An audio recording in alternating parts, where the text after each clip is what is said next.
Buenos días y bienvenidos a mundodesconocido.es.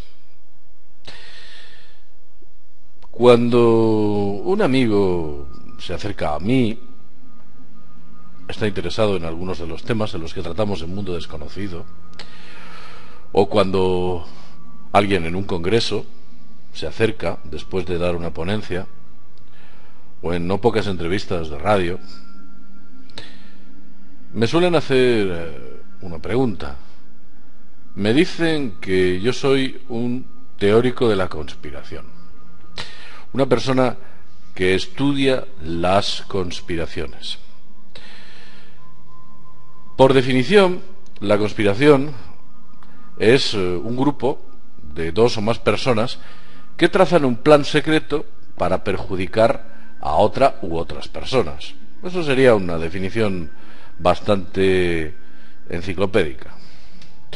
Se da la circunstancia de que en este preciso comportamiento, ese que acabo de definir, la conspiración es un grupo de dos o más personas que trazan un plan secreto para perjudicar a una o varias personas. Ese comportamiento es la pauta habitual en cualquier hecho histórico. El ser humano ha estado conspirando el uno contra otro desde el principio de los tiempos. De hecho, incluso me atrevería a decir que no hay un momento en la historia conocida en el que los seres humanos no tuvieran celos, envidias, miedos, ambiciones, no tuviesen alguna iniquidad que les llevase a ejecutar el comportamiento de la conspiración hacia un tercero. En realidad la conspiración está muy arraigada en nuestra sociedad.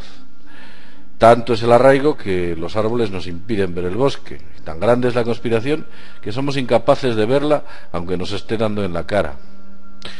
Y en realidad os puedo decir que la conspiración, desde mi personal punto de vista, es el crimen organizado. No se puede decir de otra manera. La conspiración es la fuente fundamental de la actividad mafiosa, elevada en algunas ocasiones a los regímenes autoritarios llamados democráticos. Fijaos lo que acabo de decir. Quiero decir que esa conspiración y ese crimen organizado se instaura debido a que maneja fuertes cantidades económicas, domina medios de comunicación y otro tipo de cuestiones, tráfico de influencias, es capaz de acceder a controlar los aspectos políticos de un país dentro de una democracia. Al final la gente se pone a echar la papeleta y sin saberlo, quizás sabiéndolo, y sin saberlo está votando a una red mafiosa basada en el crimen organizado. Yo no voy a hablar si en este gobierno hay 10, 15, 20 o 50 importantes cargos implicados dentro de lo que pudiéramos denominar corrupción. El Estado ha conspirado contra el enemigo. El enemigo, en otras ocasiones, era otro Estado. Era un grupo de presión internacional en algunas ocasiones. O el enemigo, o el Estado, y fijaos bien lo que os digo, conspira contra el propio ciudadano, aquel al que debería defender. De ese modo obtiene todo el dinero posible que la incompetencia de los políticos impide obtener por otros medios.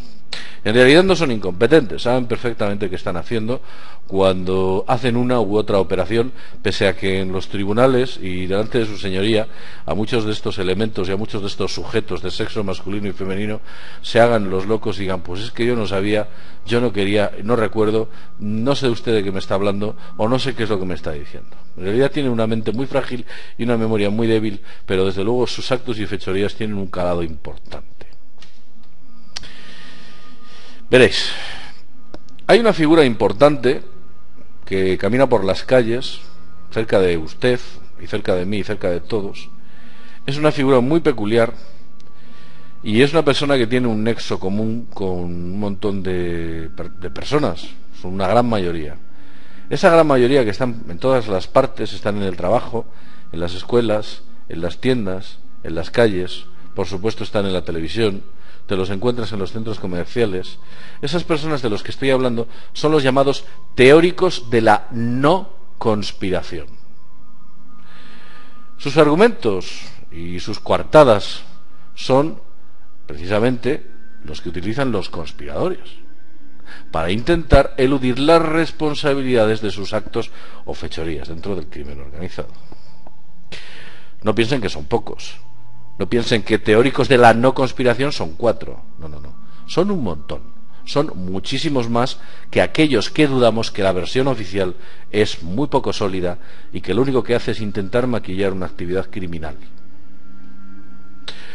Un teórico de la no conspiración, por poner en su definición qué es lo que haría, os diría que jamás haría una crítica basada en cualquier teoría conspiranoica, eso es el término que no me gusta, pero lo voy a decir, hacia el gobierno. Nunca haría una crítica. Siempre podría decir que este gobierno es peor, que este gobierno es mejor, pero nunca haría una crítica diciendo que está, o que dentro del gobierno está instaurado el crimen organizado. Nunca comprendería que en sus trabajos una serie de compañeros suyos cooperasen para evitar, por ejemplo, que le ascendiesen. Él no entiende la conspiración. Él no lo puede ver. Sería incapaz de entender que una serie de compañeros o una serie de jefes o una serie de tipos que por allí se mueven están trabajando para evitar que este sujeto o esa persona ascienda o llegue a no sé qué determinado punto. Él nunca lo entendería. Eso es lo que haría un teórico de la no conspiración. Tampoco aceptaría que un gran medio de la comunicación estuviese contando una mentira, una gran mentira. Un teórico de la no conspiración no entendería que un medio de comunicación estuviese diciendo, por ejemplo, que las Torres Gemelas se cayeron el 11 de septiembre del año 2001 debido a una actividad terrorista por parte del gobierno de los Estados Unidos. Eso no lo entendería un teórico de la conspiración. Se escandalizaría, sonreiría y diría que está sencillamente loco. Tampoco pensaría que sus vecinos están conspirando contra él. Tampoco pensaría que sus familiares conspiran contra él.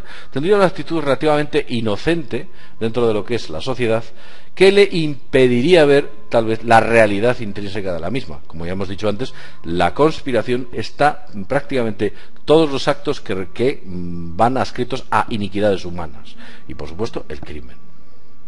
Pues él no lo entendería. Esos teóricos de la no conspiración nunca percibirían esas señales. Por ejemplo, nosotros, o aquellos que entienden la conspiración como un hecho real, cuando escuchamos una noticia, tenemos una especie de capacidad analítica que nos perturba y nos da una serie de puntos de referencia, y cuando llegan ciertas noticias a nuestros oídos, nos miramos entre todos nosotros y decimos, esto huele muy mal. Pues eso es lo que jamás haría un teórico de la no conspiración. Nunca sería capaz de percibir las señales que le están diciendo que aquí hay algo que falla. Los teóricos de la no conspiración tienen una gran fe en sus gobiernos. Ellos piensan que los gobiernos, todas las actividades que hacen delictivas, son porque han sido mal interpretadas, mal entendidas, han sido actos criminales de sus enemigos de partido. Tampoco entendería que un gobierno ejecutase planes contra sus ciudadanos. Sencillamente lo que ocurre es que hay una serie de circunstancias que rodean unas cuestiones concretas que implican o obligan a ese gobierno a actuar contra los propios ciudadanos. Eso es lo que pensaría un teórico de la no conspiración. Nunca lucharía contra sus propias creencias, y entre esas creencias evidentemente está la fe en su Estado, la fe en Estado. Me recuerda bastante al Santo Job. No sé si conocéis la leyenda del Santo Job. La leyenda del Santo Job es una leyenda bíblica en la que Jehová y el diablo, Lucifer, conspiran contra un tipo que se llamaba Job. Un hombre, pues además bastante honrado, bastante honesto, un hombre que había trabajado toda su vida, había obtenido pingües beneficios de sus rendimientos laborales, y tenía una gran familia, vivía en una bonita zona, allá por el río Éufrates. Pues era un hombre bastante feliz, era una persona mayor, y entonces Jehová y Satanás deciden conspirar contra él y prácticamente le destruyen. Matan a su familia, destruyen el ganado, queman sus tierras, destruyen sus casas, acaban con todo su dinero, dinamitan su reputación, le matan a la mujer, le matan... Bueno, aquello es un auténtico desastre, intentando esperar que Job, debido a ese enorme ataque que Jehová está ejerciendo sobre él, finalmente Job rechace la fe de su creador.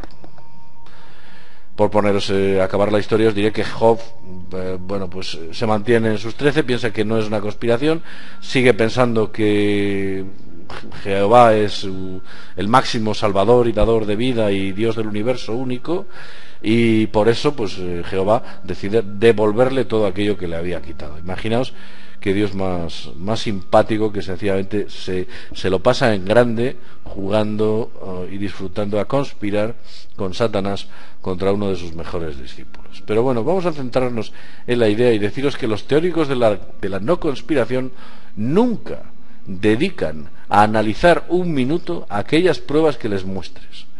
Por mucho que les muestres pruebas, ellos siempre tendrán argumentos en la demagogia para dinamitar esas pruebas. Siempre dirán que o esas pruebas que tú le muestras están amañadas, o esas pruebas que le muestras no son científicas, o esas pruebas que le muestras no tienen peso, o esas pruebas que le muestran no son válidas para él. Él siempre jugará con la demagogia. Son los profesionales. Es muy fácil desmontar cualquier tipo de argumento utilizando este tipo de estrategia. Ya lo hizo el padre Apeles hace muchos años, y desde entonces hasta la actualidad, desde cruzando el Mississippi hasta la actualidad, ha habido un montón de padres Apeles, y lo vemos constantemente en los medios de comunicación, porque sencillamente tienen su labor, están defendiendo al sistema y apuntalan colocando ladrillos al sistema, intentando evitar que la conspiración o la teoría de la conspiración cobre fuerza dentro de de la cultura popular. Los teóricos de la no conspiración están íntimamente ligados al control de masas, lo que en muchas ocasiones denominamos el pensamiento único. Sabéis que se ha creado una idea de que, independientemente de que existan muchos medios de comunicación y que aparentemente estén diversificados, no os dejéis engañar, los medios de comunicación no están diversificados, todos tienen un pensamiento único, y es ese pensamiento único el que se ejecuta, y es ese pensamiento único el único que hay que seguir. Y aquellos que no siguen las directrices del pensamiento único son los teóricos de la conspiración. Cuando se ha demostrado en muchas ocasiones que esas teorías de la conspiración tienen notablemente más solidez que la versión oficial de la historia, que por supuesto es insustancial a todas luces. En resumidas cuentas, ¿qué os trato de deciros? Primero, no os dejéis engañar. Ellos van a estar ahí constantemente utilizando a los mejores de sus hombres y de sus mujeres para intentar desviaros la atención e intentar convenceros de que la teoría de la conspiración es falsa. Segundo, van a utilizar todos los medios de comunicación, todo el dinero que tengan. Sabéis que los medios de comunicación, aunque están en bancarrota, los están sosteniendo por medio de fundaciones, por medio de inyecciones estatales, por medio de todo ese tipo de dinero y chanchullos que haga falta para que esos medios del aparato mantiene se sigan a flote y sigan sosteniendo el sistema, que en estos momentos es insostenible. Ese es el segundo punto. Tercer puesto. La política y todas las leyes que se están creando y dictaminando desde unos años a esta parte, y cuando digo unos años tal vez me refiero a de unos 12 años a esta parte, son leyes, yo diría que bastante más, pero son leyes que lo que tienden es a la restricción de las llamadas libertades humanas y el recorte de la libertad de expresión. Ojo. Algunos dirán, no, puede haber libertad de expresión. La libertad de expresión está avalada por la Constitución española. No os dejéis engañar. Leed bien la Constitución española y ver todas las leyes que se han efectuado sobre las modificaciones de la misma. Os estaréis dando cuenta que la posibilidad de que yo aquí cuente ciertas cuestiones es sencillamente imposible. Y sabéis a qué me estoy refiriendo. Nada más, deciros que estaremos ahí e intentaremos contaros aquellas cuestiones que sabemos que os gustan. Siempre os decimos lo mismo y sabemos que así es, porque es la única forma de intentar descubrir ese agua fresca que nos da, nos seca esa sed que nos producen los medios de comunicación en referencia a las noticias que de manera ya absolutamente mohida nos tienen los oídos, prácticamente destrozados. Estamos cansados de oír literalmente mentiras, estamos aburridos de ver cómo las repiten uno tras otro los medios de comunicación y, sinceramente, tiene y debe existir un medio, yo no voy a decir cuál, pero un medio en el cual las verdades del barquero salgan a la luz. El Mundo Desconocido, que decimos parte de esas verdades del barquero, ole. Que lo dicen otros medios de comunicación, bienvenidos sean, pero es importante que esos medios de comunicación alternativos sigan existiendo y, por supuesto, se mantengan y cobren fuerza. Lo dicho, sin más, desde el Mundo Desconocido, donde estaremos para contaros todo aquello que nos parece que no encaja, desde mundodesconocido.es, nos vemos en el próximo videoprograma. Hasta pronto.